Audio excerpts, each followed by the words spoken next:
The hip-hop industry finally achieved a jaw-dropping twist. Imagine this Jen Jones fresh off his blockbuster cocaine deal arrest is behind prison, and now murmurs are swirling that Cameron Harm's own Pink Panther might be next under the microscope. What you heard, that right. Cameron under investigation fans are shocked. Emotions ran crazy throughout social feeds when rumors grew into full-blown news. Cameron's name emerges in Seal Court docs, dips its empire. Astonished lawyer worry caught on camera. Might this be an instance of guilt by association? Or is there something deeper simmering amid the shadows of Harlem's most legendary rap sources, near to the Dipset inner circle? Alleged federal officials are checking into old phone logs, financial records, even private text connections, all in chase of the smoking gun family was left divided. Some insisting Cameron is innocent, others saying that he's been hiding things for years. And let's not forget the personal stakes.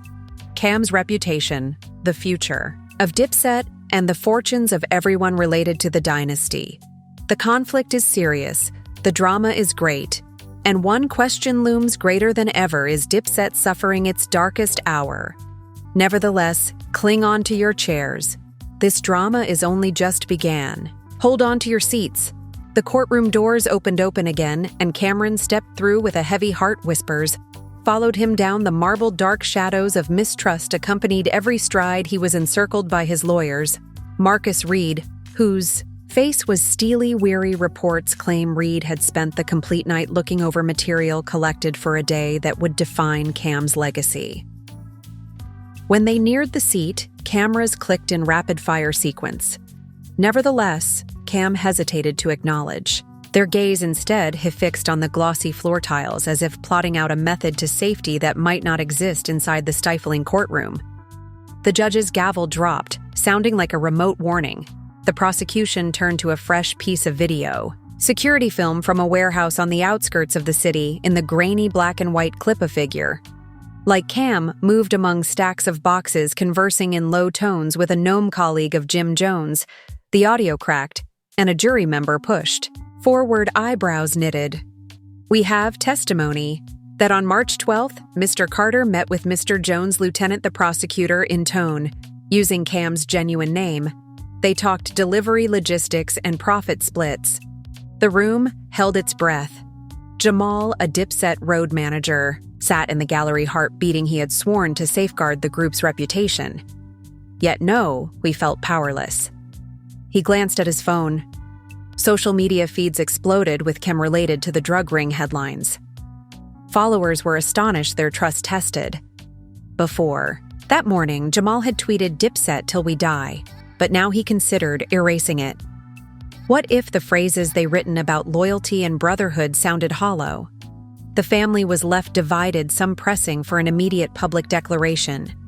Others advocated silence till the facts revealed. In an adjacent studio, Jadaku's paced like a caged lion. He had flown in from home for support, just Toby shocked by the warehouse footage.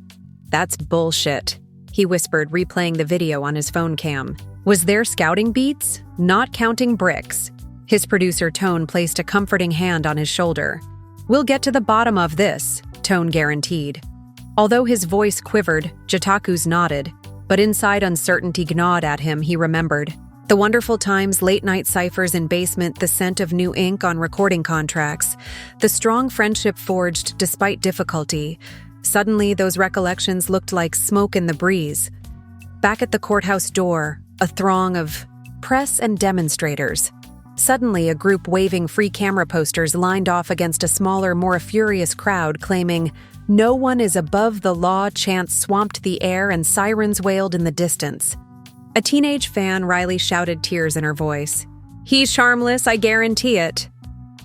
Across the street, a spectator photographed Dipset is dead gravity on a brick wall. The scenario appeared like a conflict zone, not the origin of some of hip-hop's most renowned tunes. Emotions ran high, and each camera point provided a unique glimpse of the commotion. Down deep in the depths of the field office, agents sat around a conference table covered in documents.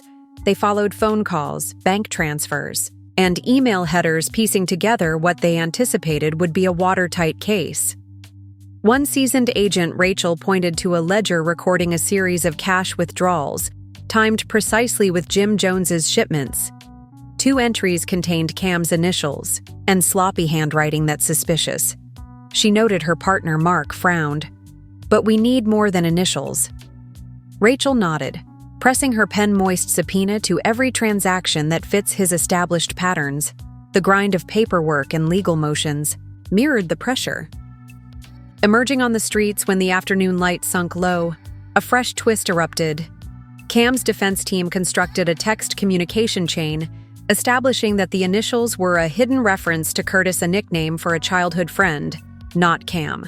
The prosecution's chief investigator, Agent Hughes, combed when he read the disclosure. The courtroom gasped. The judge paused, adjusting his spectacles to clarify what he had heard for a moment. It seemed like Cam might have caught a break. The tightness in his shoulders relaxed considerably, only to be replaced by nagging fear. Would this be enough to clear his name, or merely a temporary relief outside? Meanwhile, the rumor mill churned harder. Late-night conversation programs grabbed on the text bomb, show discussing heavily on Cam's involvement. One host, Blair, did Cam get away with it, while another answered, "Or is this just a diversion?" Fans fired back and forth online messages of support, blending with calls for responsibility. The public square had become a digital coliseum, and Cam was at its core. He witnessed it all happen from the sidelines, heart heavy with remorse that his name had ever come in the same sentence as unlawful dealings at home. Cam's family dealt with the influence his younger sister Kiara refused to left. Her bedroom eyes red from sobbing. Their mother Donna put together care gifts for him, packing homemade sandwiches and a handwritten letter, reminding him of the value of family. "They can't remove your spirit," she wrote, "remember who you are." But even her relentless hope had fractures. She left her window ajar that morning, expecting for police sounds that would proclaim the worst. Each faraway wail drove her heart surging in a stark contrast. Jim Jones Satin. His cell, chuckling at the news word had reached him that Cam's name was plastered throughout headlines. He tapped a finger on the bars. Amused, Dipset's heritage ends with, "You Cam." He murmured to himself. Even behind bars, Jones wielded influence stirring the pot. His legal counsel, Dawn, visited with him via a glass wall. She conveyed news of the text message bombshell. Jones chuckled gently. "Let them fight over crumbs," he said, voice cold. "I'll be out soon. And when I am, I'll restore what's mine." His ploy to weaken Cam and gain control of Dipset had succeeded beyond his darkest hopes. Meanwhile, Jules Santana remained a wild card. He had stayed out of the storm publicly, but insiders report he met privately with Cam one night, offering encouragement, and "Insider intel will weather anything," Jules reminded him. "Just keep to the truth." Cam nodded, appreciative but weary. Their bond, created by mutual challenges, has never been more vital. But Jules himself faced scrutiny. Others felt he was negotiating his position with federal prosecutors. Offering proof in exchange for leniency. Betrayal loomed around every corner. The city buzzed as night fell, the dazzling lights of Harlem's clubs and studios contrasting with the sad headlines dominating news feeds. Dipset's empire, once established on unity and swagger, now teetered on the brink. Loyalties were. The whispers were widespread, and every new development felt like another blow. For Cameron, the battle was not just about clearing his reputation, it was about defending a legacy as he prepared to return to that courtroom the next morning. He knew he couldn't do it alone. The fate of Dipset, and perhaps his own future, rested on the decisions he made in the days ahead. Section 1 finishes with Cam staring at the courtroom ceiling, softly pledging to fight back. He clutched his lawyer's hand and said, "I won't let them steal everything from me." The echo of his pledge lingered in the air, setting the stage for the next chapter in a saga that had only just commenced the instant Cameron pronounced those words. A fresh determination flooded over him like steel. He had sensed terror. But now, he was ready to strike back. Without warning, the courtroom door flew open again, and the next witness was called. A former Dipset roadie named Marcus Smooth Davis smooth walked to the stand, eyes darting sweat, buzzing at his hairline. He cleared his throat. I hauled thousands of products for Jim Jones. He began voice cracking. However, I never saw Cameron touch a single one. The prosecution pounced.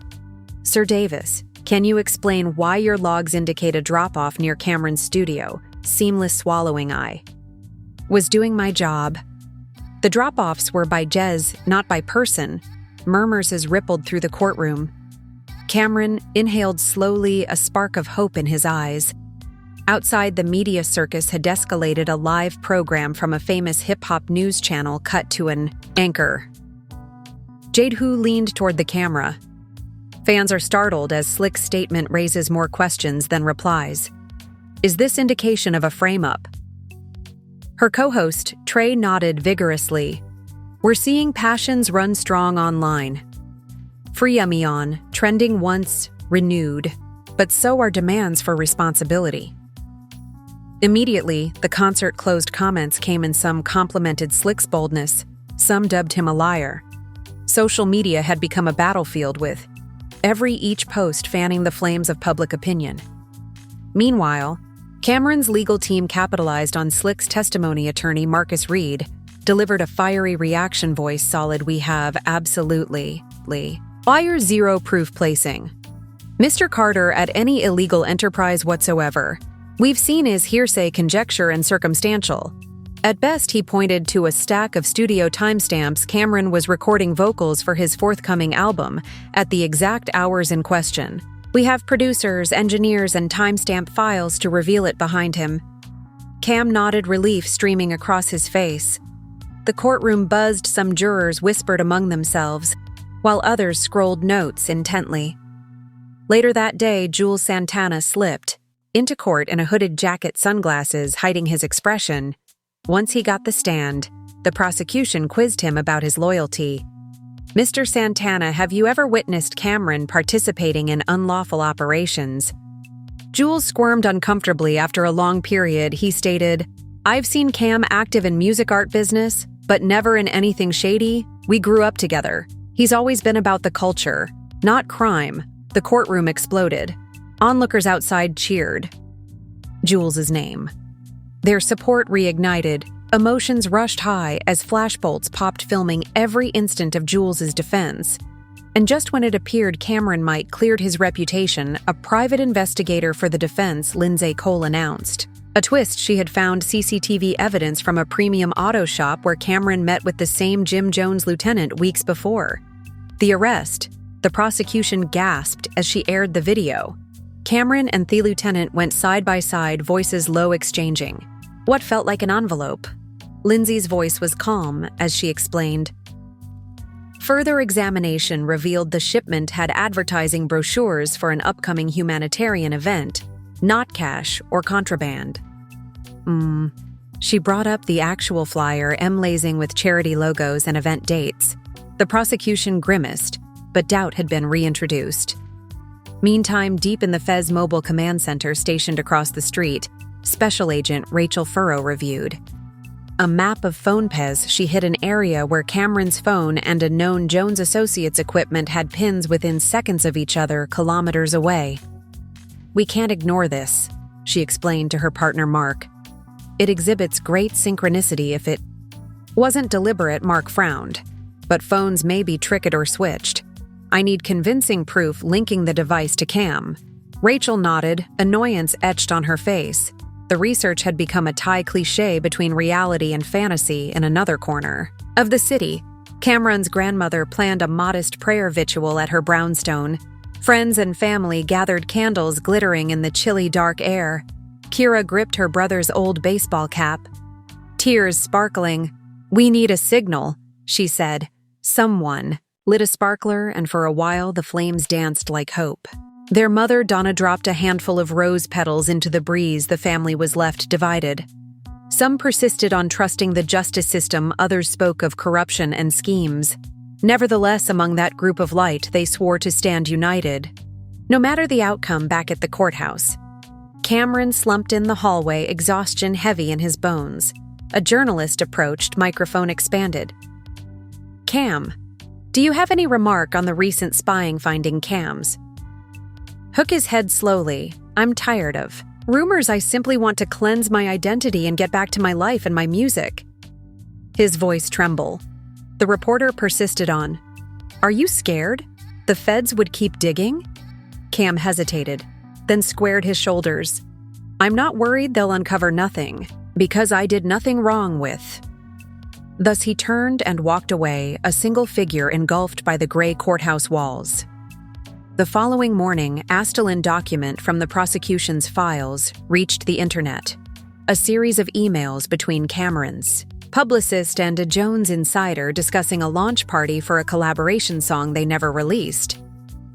Conspiracy theorists pounce. Some assumed the melody was code for a money drop. Others insisted it was a simple marketing gimmick gone bad as the paper circulated. Every news outlet tried to grasp its significance. Cam's phone buzzed. Non-stop with texts, fans texted, worry friends called allegiance, shifting when the barrier between reality and gossip blurred among the commotion. Cam remained focused. He holed up in a secret studio with his core staff, Jadakus Tomei and Linz Cole. To strategize, they acted out numerous alternatives from full exoneration to a plea. Jabakis smashed his fist on the table.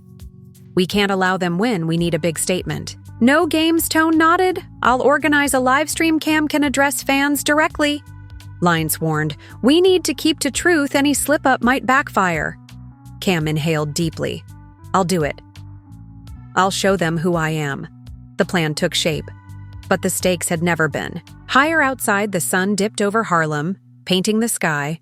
Blood-orange street murals of Dipset logos and preceding album covers shone in the dusk. Despite the ruckus, wife hurried on breakdancers, spinning on cardboard squares. Salesmen hawked too. Kilometers as the remote beat of late-night ciphers pulsed in alleyways. This was Cameron's cosmos, and suddenly it felt like it was under siege. But as the lights of the city flickered on, a sense of resilience permeated the air. The community that constructed Dipset might also stand up for it. As Chapter 2 draws to a finish, a hush falls over the city's hip-hop pulse. Cameron's live broadcast is about to begin in just hours. Every camera crew is poised, every fan on edge. The plot could twist again, or it could build the case for his innocence. The route from whispers to headlines had taken them here on the brink of truth or devastation, and with those final breaths of suspense, the stage is prepared for Part 3, where loyalties will be challenged. Facts discovered, and Dipset's fate hung by a thread. The live stream began with a faint buzz of anticipation. Cameron entered on screen seated against the backdrop of Heron Street art. His face was solid, yet worn shadows under his eyes communicating the story of sleepless nights. He leaned forward, hand-chugged, and addressed his followers directly. "I know rumors have flown wild." He began, voice calm. "I'm here to tell the record straight."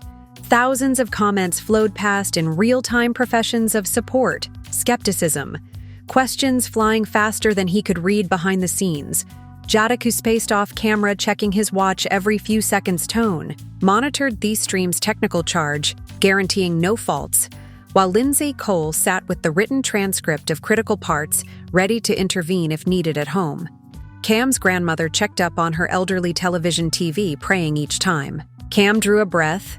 Hira watched from her room, gripping a cushion. Tears in her eyes, but hope in her heart. Cam continuing outlining his alibi in full studio records, producer affidavits, and timestamp video clip showing him writing songs during the supposed drug drop dates. He realized the mistake over the warehouse footage, saying that the meeting was for charity event logistics. He even showed the banner on camera, flipping it, so viewers could read the fine print. "This is real," he added quietly. "This is what I was doing." Emotions ran high as followers typed, "We believe you," and gave them proof in a burst of pixelated togetherness. Just as it looked, Cam may sway popular opinion back in his favor. The screen flickered, a notification popped up, breaking news. The live stream paused, then changed to a split screen showing a live camera of the courthouse entryway. Reporters hovered around a black sub from which stepped a tall individual wearing a hoodie and sunglasses. The camera zoomed up on Thelisense plated, matched the one used by Jim Jones' legal team. Cam's face on stream palled. "What is that about?" he muttered. Coming closer to the camera, the show cut back to Cam. But the harm was done. Social media exploded, conspiracy theories and fresh charges surged. Had Jones's crew placed that card to make it look like Cam was talking with Jones's lawyers in secret? Or was Cam's defense sending mixed signals? The barrier between truth and manipulation blurred. Several supporters cried, "Foul play, Jones is pulling strings from behind prison." Others thought a new layer of deception is Cam hiding something again. Meanwhile, inside the courthouse, Cam's attorney, Marcus Reed, arrived to bustle. The black thing was parked shamelessly near the press area, drawing camera crews like moles to a burning. Reed jumped out and marched at the truck, demanding answers. "Who permitted this?" he yelled, voice reverberating off the stone walls. An anxious Bayouf approached and stammered. "It was delivered as evidence from the prosecution." Reed's expression hardened. "They're planning props now," he shouted inside. He discovered a sealed envelope labeled Exhibit 47 bits, storing surveillance logs of phone calls between Cam and an unknown number hours before the warehouse incident. It looked the prosecution was double down. Back in the livestream studio, Cam took a large breath. "We're not done," he said, forcing calm. "I'm going back to court tomorrow and we'll fight this head on." He signed off. "Release more proof soon." Ending the broadcast, the screen faded black, but the discussion continuing. Hashtags adjusted from Thar Freemaron to Exhibit 47B, kindling another flame of suspicion. The next morning, Part 3 of this tale unfolded. Court reconvened with increased zeal. The prosecution introduced its next witness, an IT specialist named Holly Yang, who testified about the phone logs in example 47 bits. She demonstrated how call metadata revealed that Cam's device pinged near the warehouse coordinates at exactly the dates in issue. The jury leaned in, absorbing each detail. Holly's reason was accurate frequency bands. Cell towers, timestamps calibrated to the second the courtroom was wrapped. Cam's allies exchanged concerned glances. Jadika, seated behind him, stated, "They're trying to drown us in data." Tone gripped Cam's shoulder in solidarity. Lindsay scanned through notes. Eyes narrowing, she raised her hand for a sidebar, with Reed whispers passed between them. This show may impact everything. Reed recognized. They had to reject the techniques. He wanted cross-examination, seeking to expose any errors in Holly's analysis beyond the news vehicles queued up, bumper-to-bumper anchors prepared to pounce on any reaction. Imam from a local mosque stood among the media seeking prayer for justice while a group of rappers held a peaceful protest. Half a block away, signs read, "Justice for Cameron and truth will prevail." The air crackled with adrenaline. Everyone had taken a side, but deeper uncertainties loomed. Was this regarding justice or notoriety or influence within the courtroom? Reed began cross-examination. He questioned Holly on the dependability of phone pings, mentioning occasions where devices were spoofed. He opposed the presumption that only Cam's phone could have triggered the records. "Could you confirm the device's SIM card belonged to Mr. Carter?" he asked Holly. Hesitated, then admitted she had relied on metadata provided by the Phoebe, not direct SIM registration records. A murmur of surprise raced through the room. The judge banked his gavel, encouraging order. However, the doubt was sound. Meantime, phrases spread that Jill Santana had met secretly with Agent Rachel from the FI rumor. Had it, he offered to give insights into Dipset's internal dealings in exchange for leniency on an unrelated charge. Some saw it as betrayal. Others considered it as strategic survival. Social media speculated wildly. Jules turned on Cam. Vibset's genuine snake exposed. The family was left divided once more, this time by issues of allegiance among their own. Amid the tumult, an unexpected testimony arrival. A warehouse clerk named Luis Rodriguez called by the defense. He recalled the day of the claimed drop-off. "In detail, I spotted a black sub-pole. Up," he says. "But the driver never left the vehicle. They only scanned CodeSyn." A clipbook then left. Lewis pointed to a video fragment exposing the sub's mirror and partial plate matching the one parked outside the courthouse. "No one got out," he repeated, "and nothing was unloaded. The jurors stared closely, exchanging looks. For the first time, the defense had a concrete eyewitness objection to the prosecution's narrative. Cam's relief was clear. He inhaled, gently, eyes shining. Jadakis massaged his shoulder, as if to say, "We got this." But Lynn stated, "This is one battle, not the war." She reminded them that the feds still housed more exhibits and that additional surprises could emerge. Cam nodded, comprehending the truth that this contest had many rounds left in the corridor. After court media clamored for statements, Cam went out along the marble stairs, accompanied by Reed and Jules Mix, thrust forward. Cameras ablaze, he cleared his throat. Today's testimony demonstrated they're willing to falsify facts to fit their agenda. He answered firmly, "I'm innocent and I'll continue to prove it." Sparks exploded as his words echoed a cry of Cam Strong.